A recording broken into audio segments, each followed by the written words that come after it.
Good morning, good evening, good afternoon, and good night. It's time again, once a day. Just have a quick look at a couple of stamp stats I've discovered whilst rifling through a box. And yeah, I thought I'd have a bit of a deeper dive today into them and what they mean and what they, interpret. A bit like the bad old days. Okay, so we'll have a look first of all at what's going on here. Well, we're talking art here. Is it art? When is stamp art, and when is art used on a stamp? And I've found a couple which will subsequently go into my collection. Nice to come across. And yeah, so stamp collecting is fun. And we'll have a little look at these two stamps. So we'll remove this and we'll have a look at the first stamp.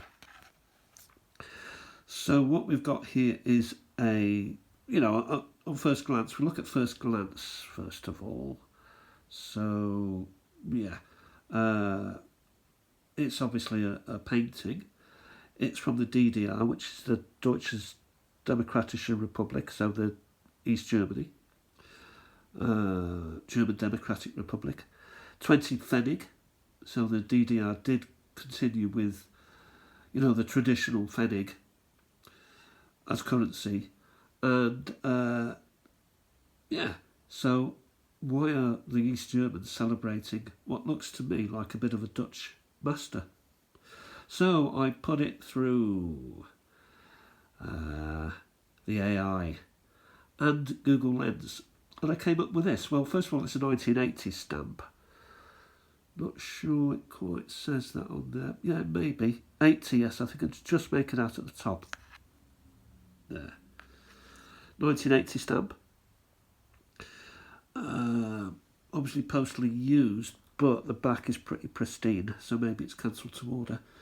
It's a portrait of somebody, and it turns out to be a Frans Hals portrait of a young man in a yellow and grey coat. That is the title, Portrait of a Young Man in a Yellow and Grey Coat. Quite a snappy title. It rolls off the tongue somewhat, doesn't it? Yeah, so why are the DDR celebrating what turns out to be the 400th anniversary of the birth of Frans Hals, who was born in Antwerp, not in East Germany? So we'll have a look first of all. We'll look at Frans Hals first of all. He's actually born in Antwerp. So this is, well, we know it is currently Belgium, Antwerp, but it's had a bit of a history.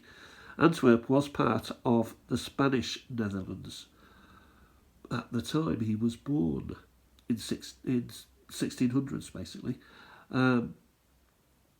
So, it's the Netherlands, but it's Spanish ruled at the time. Now it is in Belgium. Now, as we know, the DDR is nowhere really near there.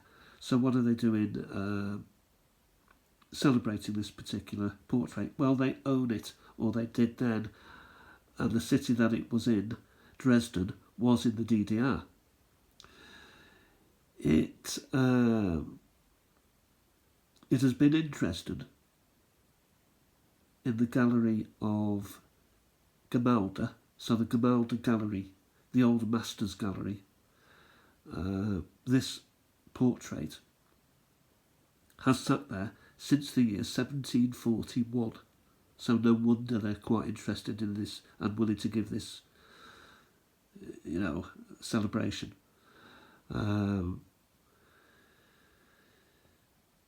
Dresden has many museums, and of course Dresden was bombed very badly in the Second World War. So I did pose the question, why wasn't this destroyed in the bombing of Dresden in 1945? And the answer came back, it was evacuated in 1940. So a lot of stuff was put underground to save it from damage during wars and the like. So onto the stamp. There's 4 in the series celebrating his birth. Well, this celebrates the anniversary of his birth. Do the other 3 celebrate him or something else? That I don't know. It may be a series of 4 celebrating him, or it may be a series of 4 just celebrating art generally. I suspect, though, because it came out in 1980, it may be around him, or around Dresden, the art. So that's quite a nice little stamp. The Dresden Gemäldegalerie Gallery is still going today, to this very day. And if you go there, you can go to the Old Masters Gallery and you can see this very painting, which is on a stamp and has survived war upon war and has remained in the city for people to look at.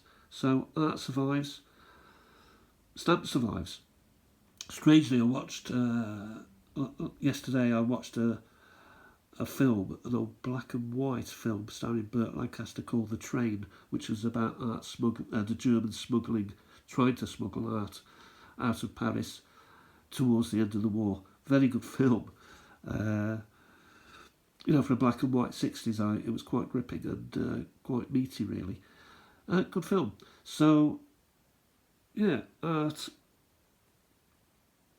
It's perfect for stamps, really, isn't it? Because it says it all in the painting. You don't have to put, well, there's writing there, but yeah, it fits nicely. So we go to the next stamp now. And this is, sorry for the glare, this is a DDR stamp, 10 Pfennig. It says Frauenkopf Ton, Egyptian Museum Leipzig. So we're still in the DDR, we're still in East Germany, Leipzig being part of that.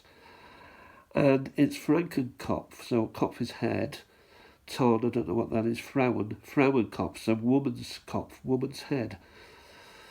Ton. Anyway, what I did was, good old AI, good old Google Lens, sorted it all out for me. 1978 stamp.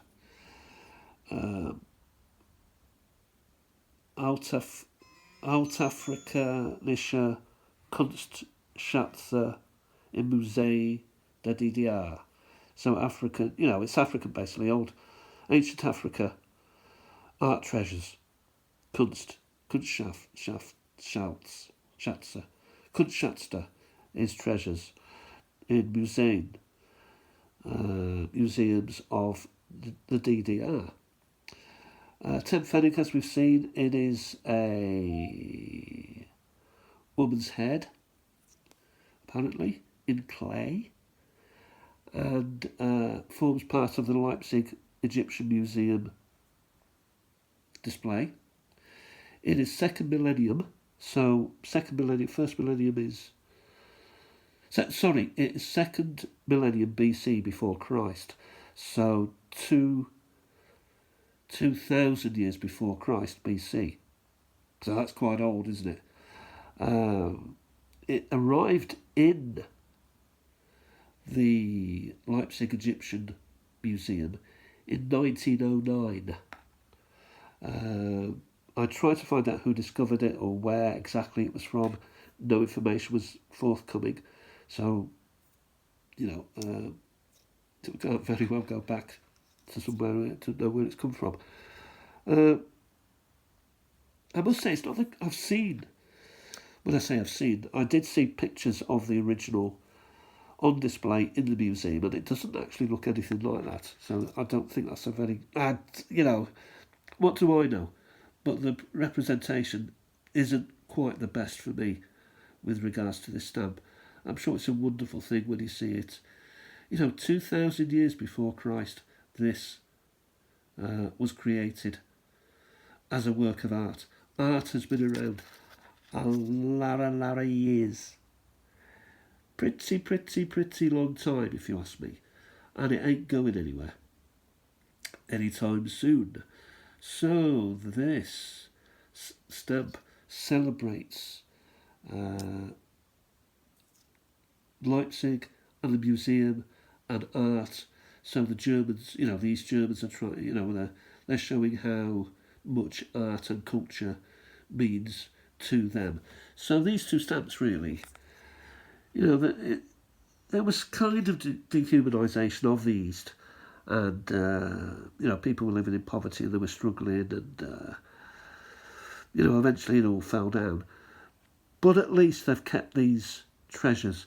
They invested in what they had. They didn't give up on the finer things of life. They had pride in not just themselves, but world art. This is from Egypt. This is from the Netherlands. This is from the Spanish Netherlands. This has got nothing to do with the DDR, and yet it's been kept, saved, loved, nurtured, displayed, and is still on display to this day. So that's, it's quite, gratifying to see that. Just as an aside, we'll put those aside for a minute. Also in the same little bag, I found this, which is a nice Christmas stamp from 1963. I think it's Australia, Goodwill to All Men. That'll go in my Christmas collection. That's about it for now. So next time you go to an art gallery, you may be able to see a stamp hanging on the wall. No. Keep a lookout for artworks on stamps.